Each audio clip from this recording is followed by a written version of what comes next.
Congratulations, you're relieved of your duties. The words hung in the conference room like the heavy air before a storm. I looked at Marcus Thorne, the Chief Executive Officer of Apex Innovations.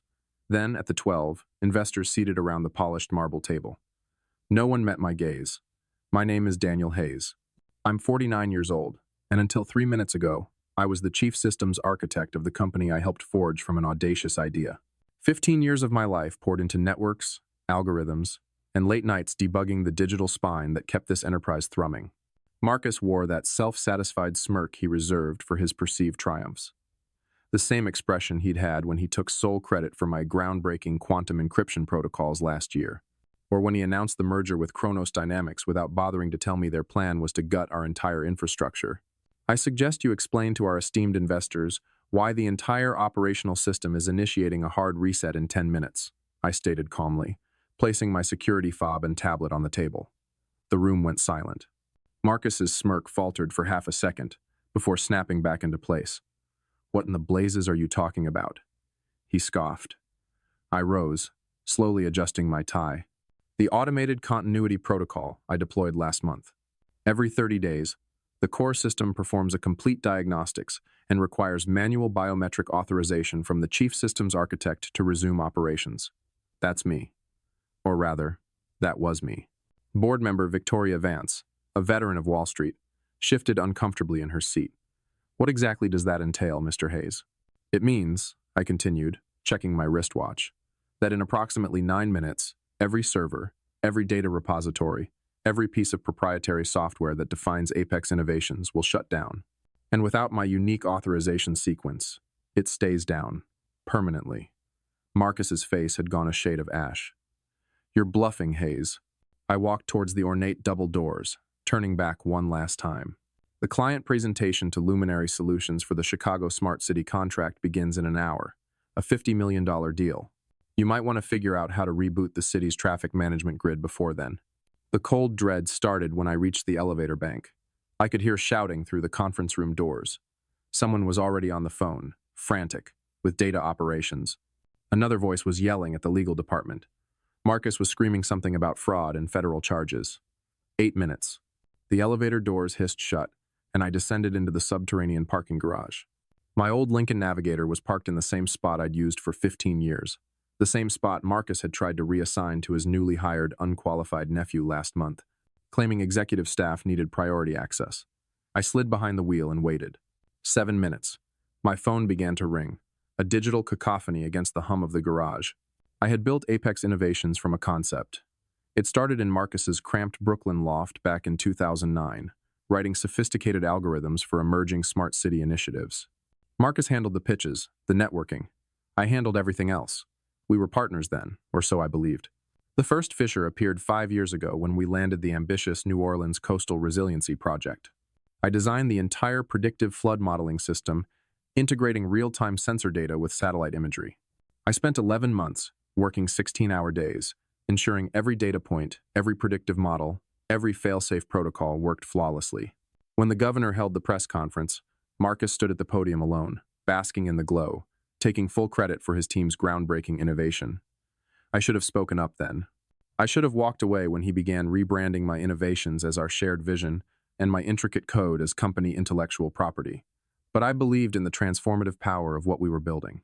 I truly believed that good work, solid innovation, would speak for itself. My wife, Sophia, saw it before I did. She'd watch me come home, exhausted and frustrated, recounting meetings where Marcus would shoot down my suggestions, only to present them as his own the following week. She'd listened patiently as I complained about his tendency to hire underqualified friends into critical roles, about his habit of making audacious promises to clients that our nascent systems simply couldn't deliver. He's leveraging you, Daniel, she told me 6 months ago over a quiet dinner at our favorite Italian spot. And when he's extracted all your value, he'll discard you like yesterday's news.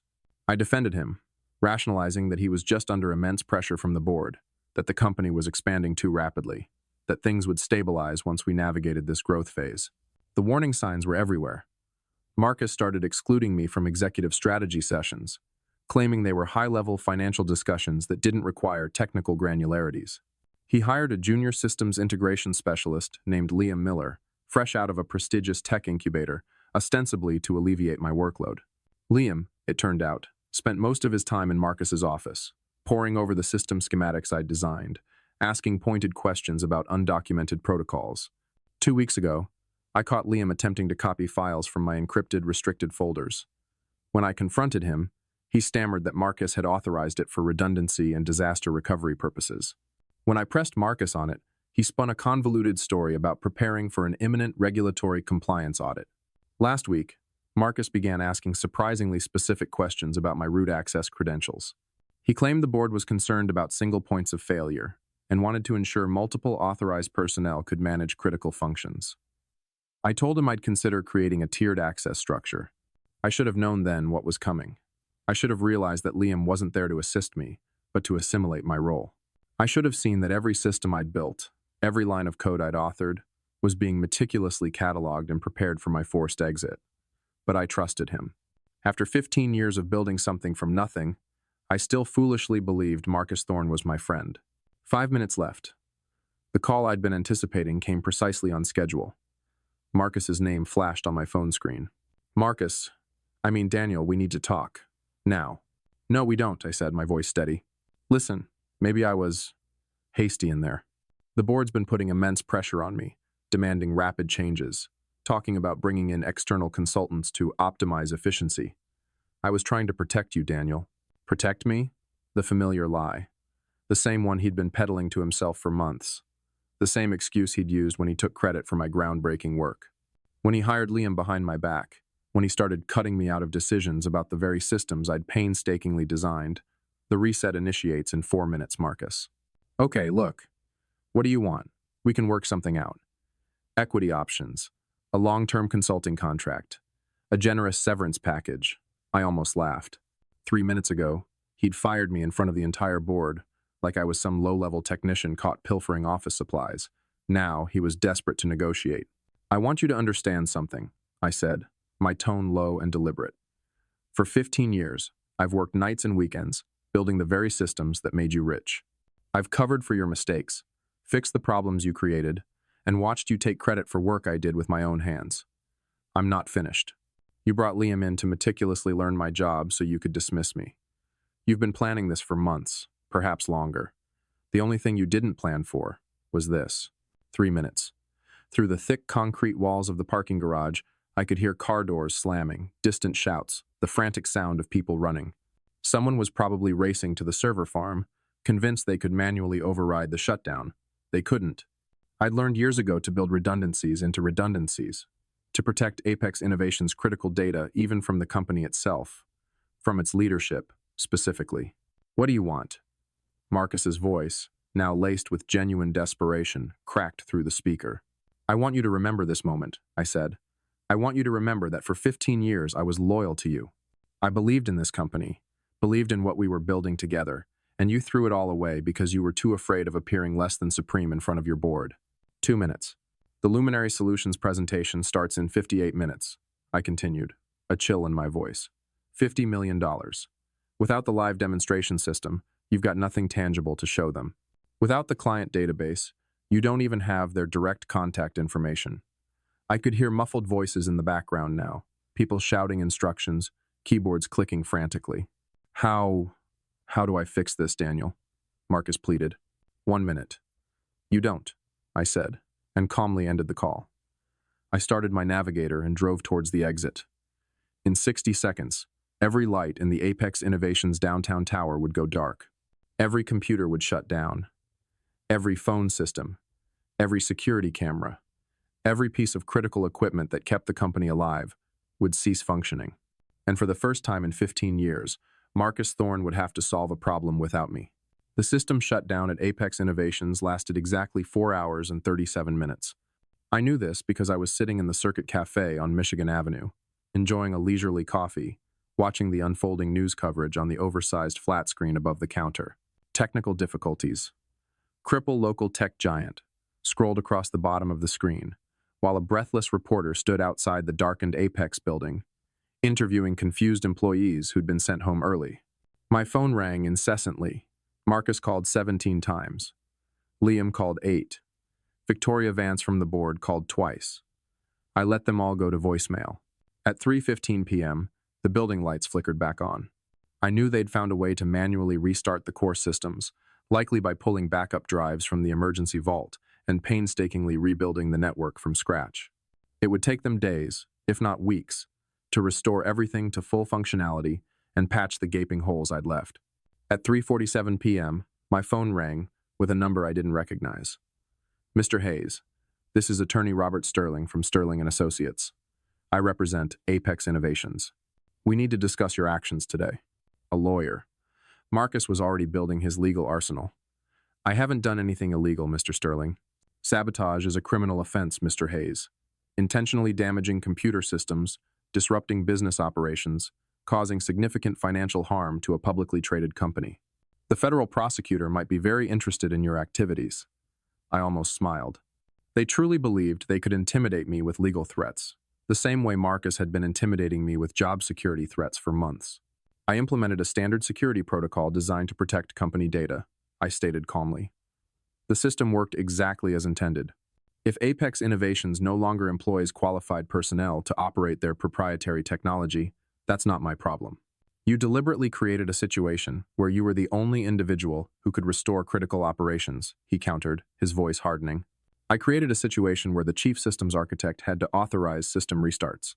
I was the chief systems architect until approximately 2:30 p.m. today. The lawyer was quiet for a moment. Mr. Hayes, I think you're severely underestimating the gravity of your situation. The Luminary Solutions contract was irrevocably lost due to your actions. $50 million in projected revenue. Multiple other high-profile clients experienced critical service disruptions. The cumulative damages could easily reach into the hundreds of millions. Hundreds of millions. Marcus must have fed him inflated, panic-driven numbers, hoping to scare me into immediate compliance. The contract was lost because Marcus Thorne fired his chief systems architect 10 minutes before a critical presentation, I asserted. Poor management decisions are not my responsibility, Mr. Sterling. We have compelling documentation showing you created unauthorized access restrictions, implemented shutdown protocols without official board approval, and deliberately withheld crucial information necessary for continued business operations. Now I understood. They weren't just threatening me with criminal charges. They were meticulously building a civil case, claiming I'd maliciously sabotaged the company. Marcus was going to sue me for damages, attempt to strip me of everything I owned, to financially ruin me so I could never again pose a competitive threat. Document this, Mr. Sterling, I said, my voice laced with steel. Any legal action taken against me will result in full, public disclosure of all Apex Innovations security vulnerabilities. Every backdoor, every unpatched system, every reckless shortcut Marcus approved against my vehement recommendations. Let's see how many clients want to work with a company whose former chief systems architect testifies under oath that their core systems are fundamentally insecure and negligently managed. The line went quiet. You're threatening to reveal proprietary information. I'm promising to tell the unvarnished truth about the company's actual technical capabilities under oath. If necessary, I corrected. I hung up and ordered another cup of coffee. 20 minutes later, Marcus called again. Daniel, we need to meet face to face. No lawyers, no board members, just us. Why? Because this is spiraling out of control. Because we used to be friends. Because maybe there's a way to resolve this that works for everyone involved. I thought about it. Marcus was genuinely scared now, realizing that hollow legal threats wouldn't make his insurmountable problems disappear. He desperately needed something from me, and he was finally ready to negotiate from a position of absolute weakness. The Circuit Cafe on Michigan Avenue, I said. 1 hour. I'll be there. But I already knew he wouldn't come alone. Marcus arrived 43 minutes later, with Liam Miller in tow. I watched them through the diner window. Marcus, haggard and pacing frantically in the parking lot, while Liam sat slumped in the passenger seat of a sleek black Tesla I didn't recognize. Company car, probably. Another perk Marcus had authorized for his rapidly diminishing favor with his new preferred employee. They sat across from me in a secluded corner booth. Marcus looked like he hadn't slept in days, his eyes sunken and bloodshot. Liam avoided all eye contact, his face pale and clammy. The kid was clearly nervous, probably terrified about what his role in today's chaotic events might cost him. Coffee? I offered, a faint smile playing on my lips. Marcus shook his head. Let's just get to business, Daniel. What's it going to take to make this go away? Make what go away? Don't play games, Daniel. You know exactly what I'm talking about. The legal threats, the system vulnerabilities, all of it. Name your price. I leaned back in the booth, crossing my arms. You truly think this is about money, Marcus? Everything's about money, Daniel. Always has been. That was Marcus Thorne in a nutshell. Everything reduced to cold, hard cash, profit margins, and quarterly reports. He'd never understood that some people worked for reasons far beyond their bank account balance. Tell me something, I pressed. How long have you been planning to fire me? Marcus glanced uneasily at Liam, then back at me. It wasn't personal, Daniel. How long? 6 months, maybe 8. The board wanted changes, wanted to bring in younger talent, reduce operational costs. Liam's salary is 60% of what we were paying you. 8 months. While I was working overtime, perfecting the infrastructure for the Luminary Solutions contract, Marcus was already meticulously planning my replacement. While I was patiently training Liam, genuinely believing I was mentoring a promising colleague, he was meticulously studying my job so he could usurp it. Did you ever intend to keep me on as a consultant? I asked. Originally, yes, Marcus admitted, avoiding my gaze. But then you started asking pointed questions about access protocols, making comments about incomplete documentation. The board felt you might become a security risk. A security risk because I wanted to protect the robust systems I'd built from unauthorized, negligent access. Because I dared to question some of Marcus's technically unsound decisions in front of influential clients. Show him the contract, Marcus grunted to Liam. Liam, trembling slightly, pulled a sleek folder from his jacket and slid it across the table. Inside was a consulting agreement, offering me $75,000 to provide technical transition assistance for 90 days. $75,000? I scoffed, a genuine laugh escaping me. For 15 years of irreplaceable institutional knowledge and my intellectual property? That's what you call a generous offer, considering the circumstances? Marcus's face tightened. I picked up the contract and began to read through it. Standard non-disclosure language, restrictive non-compete clauses, and a particularly insidious section requiring me to provide complete, detailed documentation and all access credentials for every single system and protocol developed during my employment. They wanted me to hand over everything, every password, every backdoor, every intricate security measure I'd built to protect the company. And in exchange, they'd pay me what Marcus probably spent on his daily artisan coffee in a month. There's one rather significant problem with this, Marcus, I stated, closing the folder with a soft thwack. What's that? You assume I have any desire whatsoever to continue working with you. Marcus's face hardened. Daniel, be reasonable. You're unemployed. You're facing potential federal criminal charges, and your reputation in this industry is going to be utterly destroyed when word gets out about today's debacle. This is your chance to walk away with something. Anything. My reputation? I smiled, a cold, unyielding smile. Industrial sabotage isn't exactly a selling point for future employers, is it? Marcus, I continued, leaning forward. Do you know who called me this morning? He looked genuinely confused. What do you mean? At 7:30 a.m., before I even arrived at the Apex Tower, I received a phone call from Samantha Chen at Luminary Solutions. She wanted to discuss a position as their new global director of strategic systems. Seems they've been meticulously watching my work for months, particularly impressed with the advanced quantum encryption protocols I designed for municipal contracts. Liam's eyes widened in dawning horror. Marcus went pale, a sickly green hue. The job pays twice what you were paying me, I continued, relishing the moment, plus substantial stock options and a very generous signing bonus. You're lying, Marcus stammered, but his voice lacked any conviction. I pulled out my phone and showed him the missed call log. 7 missed calls from Luminary Solutions between 7:30 a.m. and 2 p.m., all from Samantha Chen. I paused. She called back during your little board meeting, Marcus. Left a voicemail asking if I was interested in discussing immediate opportunities. Funny thing is, she already knew I was leaving Apex. Said she'd heard rumors that significant management changes were imminent. Marcus's face went utterly white. That's impossible. Is it? I challenged. Who's been handling the Luminary contract negotiations for the past 6 months? Who's been providing them with detailed insights into our system architecture? The truth hit him like a freight train. Victoria Vance, the board member who'd been pushing hardest for operational changes and cost efficiency, was also the former chief operations officer of Luminary Solutions' main competitor. She'd been meticulously feeding information to Luminary for months, helping them understand exactly what Apex Innovations' true capabilities were, and more importantly, Who was truly responsible for them? Victoria set this up, Marcus whispered, a tremor in his voice. She's been subtly recruiting me since January, I confirmed, my gaze steady. Discreet conversations at industry summits, casual questions about my satisfaction with current management, subtle hints about better, more aligned opportunities. I turned her down, Marcus, because I thought I owed you loyalty. 15 years of it. Liam was staring at the table, probably realizing that his brand new job might not be as secure as he'd naively thought. If Luminary Solutions poached Apex Innovations' key technical personnel and acquired its core IP, they could undercut every contract bid and effectively steal the entire client base. But today changed my mind, I continued, watching the realization dawn in Marcus's eyes. When you fired me in front of the entire board, you made it abundantly clear that 15 years of partnership, of trust, meant absolutely nothing. So, I called Samantha Chen back. Marcus frantically grabbed his phone. I need to call Victoria. I need to find out what she's planning. Too late for that. What do you mean? I checked my watch, a theatrical gesture. At 5 p.m. today, Luminary Solutions is officially announcing the acquisition of Apex Innovations' entire intellectual property portfolio. They've purchased the exclusive rights to our municipal traffic management software, our advanced smart city database systems, and our client integration protocols.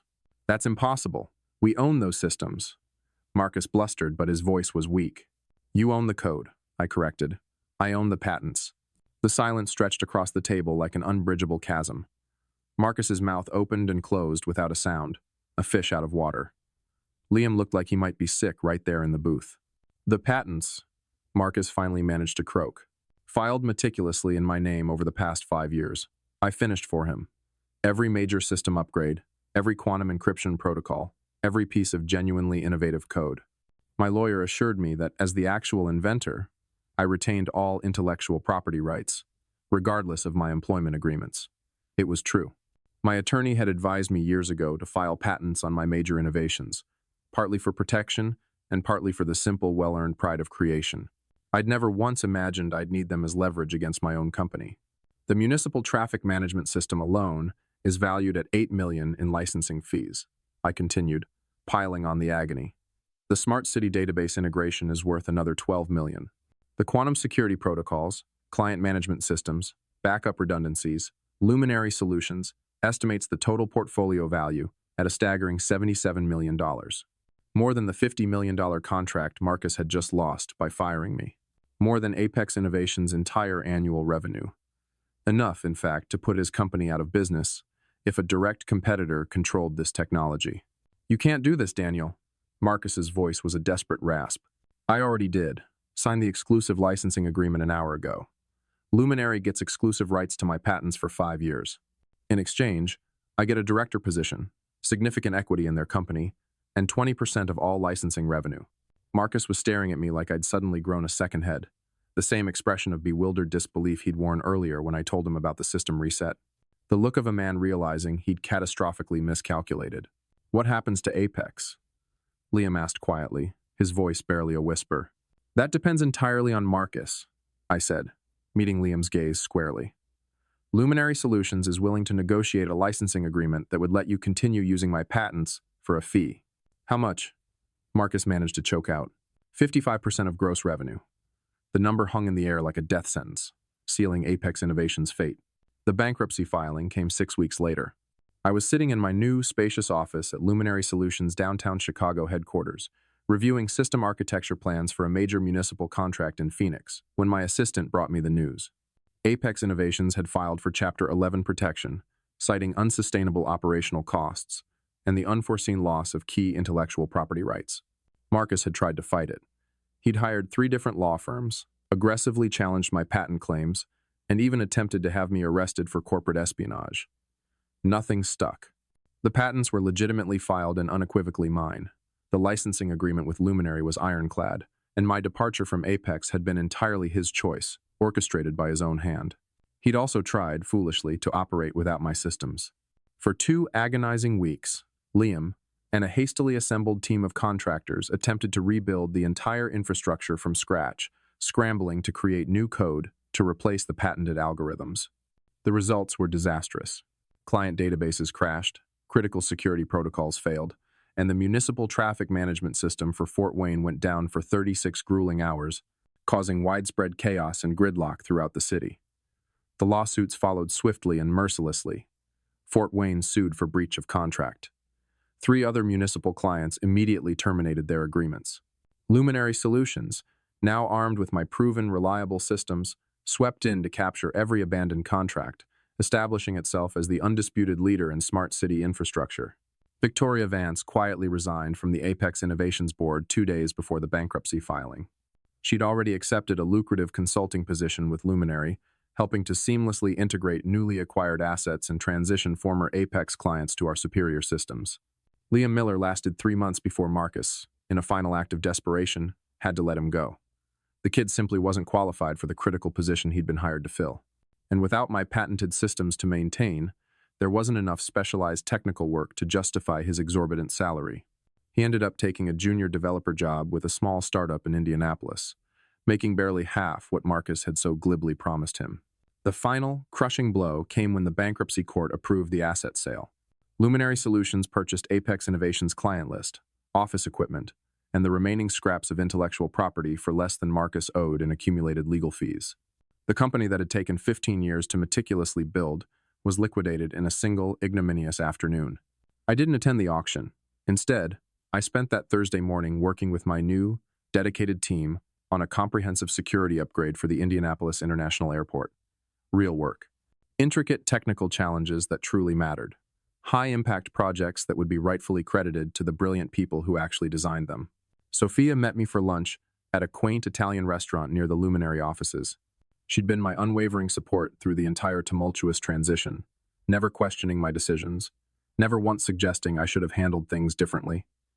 "Any regrets, my love?" she asked, softly, over our soup and sandwiches. I thought about it. Marcus Thorne had systematically destroyed our partnership, betrayed 15 years of unshakable trust, and brazenly tried to steal credit for my life's singular work. But his short-sighted actions had also, ironically, freed me from a stagnant situation that was slowly but surely extinguishing my passion for the very work I loved. "None," I said, meeting her eyes. She smiled, her expression warm and knowing. "Good, because Samantha Chen called this morning. She wants to discuss significantly expanding your team here at Luminary." My ideas were truly valued now. My critical contributions were not only recognized but celebrated, and my name proudly appeared on every new patent application. The generous signing bonus had completely paid off our mortgage. The stock options would comfortably fund our retirement. The substantial salary was more than enough to let Sophia finally pursue her art full-time, something she'd dreamed about for years. Marcus Thorne, on the other hand, was now working as a regional sales manager for a struggling software company in Cleveland. I'd heard through industry contacts that he was making about 30% of his former salary, living in a small, nondescript apartment, and telling anyone who would listen that his former business partner had maliciously stolen his company. Liam Miller had found work debugging antiquated legacy systems for a small firm that specialized in maintaining obsolete software. Victoria Vance was making more money as an independent consultant than she'd ever made as a board member, strategically guiding other companies through intricate acquisition strategies. The truth was simple, immutable. Actions have profound consequences. And eventually, everyone, absolutely everyone, pays for their choices. Sometimes, it just takes a little longer than you'd expect for the final bill to come due.